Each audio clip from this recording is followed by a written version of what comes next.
So mga par, sa naging bakbakan nga po sa pagitan ng ating pambato na si Kenneth Luber, kalaban si Keta Kurihara, kung saan mga idol, parang bumili lamang ng suka si Kenneth Luber sa tindahan ni Aling Pasing. Hindi na talaga nito pinatagal ang laban kontra sa matigas na po na si Kurihara. Kahit maraming nabiktima na ng Pinoy boxer ang Hapon, pagdating kay Luber mga idol, wasak ito under 3 minutes. Malapakyaw ang lakas ni Luber mga idol. Halatang may bad intention talaga ito kapag siya ang sumusuntok. At dahil sa panalo ni Kenneth Luber mga idol, siya na ngayon ang bagong OPBF Bantamweight Champion at nag-improve na po ang kanyang kartada sa 14 wins. Walang talo at siyam dito ay nakuha niya sa knockout. Samantala kagaya sa sinabi natin mga idol, marami talaga ang na-impress sa pinakita na performance ni Kenneth Luber. Maski mga idol ang mga Hapon napabilib sa galawan ng Pinoy boxer. Sa katunayan nito mga idol, ang halos lahat na nag-react sa knockout win ni Kenneth Luber, sinasabing carbon copy daw ang galawan nito mga idol sa ating pambansang kamao Manny Pacquiao.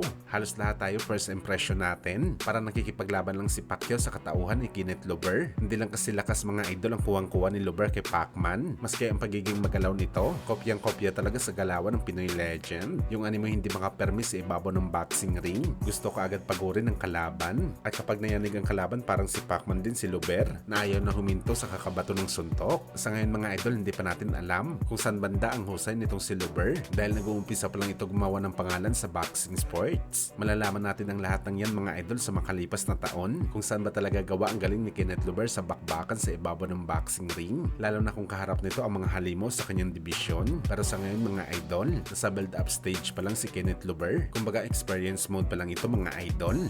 Abangan natin mga idol si Kenneth Luber, isa ito ngayon sa mga magagaling na prospect ng Pinas.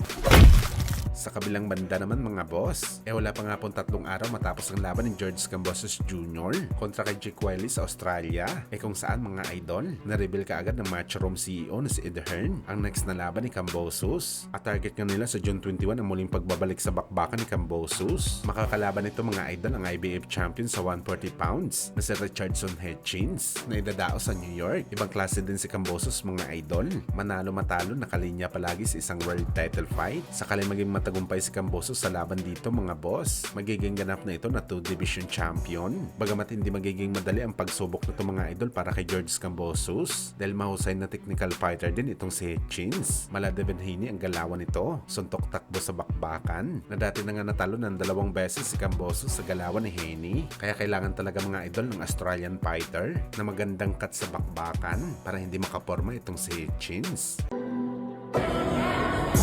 Oh!